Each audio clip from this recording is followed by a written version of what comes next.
Hello, this is FurryMurray7, and this is how to get the second Estus Flash Shard, the one in the Undead settlement. Now, if you've been following my guide, I've actually have other videos on how to get the other Estus Shards, including the one in the High Wall of Lothric.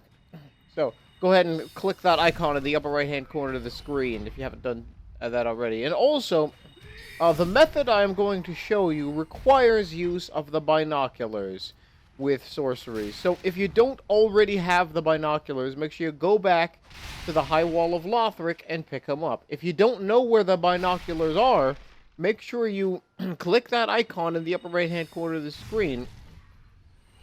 I have the binocular location in my video of how to kill the dragon. So, make sure you go back and get the binoculars. But anyway, once you come to this little wooden building, step out onto the balcony. And after you get done taking care of that enemy, there's a whole bunch of enemies on the ground, and you are going to have to kill all of them. Now, the ones on the left are within lock-on range. You can easily just lock on and use heavy soul arrows for them. But the rest of them are outside of your lock-on range. You're going to have to use the binoculars to snipe those guys. You can knock off this thing right here with the item on it. That contains Loretta's bone. You'll need to give that to Greyrat after you've rescued him and give it back to him in Firelink Shrine. But this is where your sniping skills will have to come into play.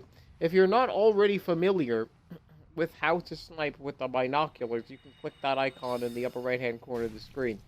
But you can actually kill almost every one of these enemies from up here on the ledge with the binoculars. And might I suggest to use the heavy soul arrow, not the regular soul arrow. The heavy soul arrow kills them in one hit, and it's also more efficient on your focus. Soul arrows cost 7 focus to cast. The heavy soul arrow costs 11 focus, and it takes 2 normal soul arrows to kill one of these guys. So if you use soul arrows, you'll spend 14 focus. If you use heavy soul arrows, you'll only use 11 focus. So it's actually more efficient to use heavy soul arrow for enemies that would otherwise take 2 hits with a normal soul arrow. This guy, however, it's going to take more than 1 hit with the heavy soul arrow. But fortunately, he's not very fast, and he doesn't move around very much. So it's easy to snipe him with the binoculars. And if it comes to it, you can just, if he does run a little bit too much, you can just wait for him to get tired of running, and he'll eventually slowly walk back to his original starting position. And you can snipe him from there. Sometimes he may even run close enough to you so that you can lock on to him. Once you've gotten all the enemies you can, just start heading down the stairs. But before you start sprinting down there, there's a lot of enemies down there, and that are waiting to ambush you. You can actually get them from up here. There's an enemy up there, and there's also an enemy hiding on the wall. You can use the binoculars to snipe him.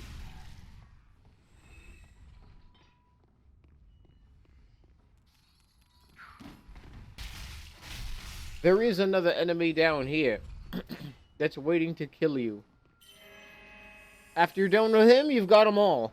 Feel free to take the item down here and start heading outside. Now, you won't be able to kill every enemy from up on the balcony. There will probably be 2 or 3 enemies that were outside of your range, outside the range of the soul arrow, so be mindful of that. Pick up Loretta's bone, you can turn that into Greyrat, and then kill whatever enemies are left over. And then the item in the side of the fire is the Estus Shard. Use that to give to Andre so he can increase the number of Estus flasks you can carry. Very, very helpful. Thank you very much for watching. Make sure you click that icon in the upper right-hand corner of the screen to see some of my other Dark Souls 3 guides and tutorials. I have a whole bunch of videos out there, so make sure you click that icon, scroll down below this video, and you can actually see some of my videos for the original Dark Souls. I have a very popular mage guide for the original Dark Souls. I also have plenty of videos of Dark Souls 2. Go to my channel and scroll all the way down to see my Dark Souls 2 videos. Thank you very much for watching, and I'll see you next time.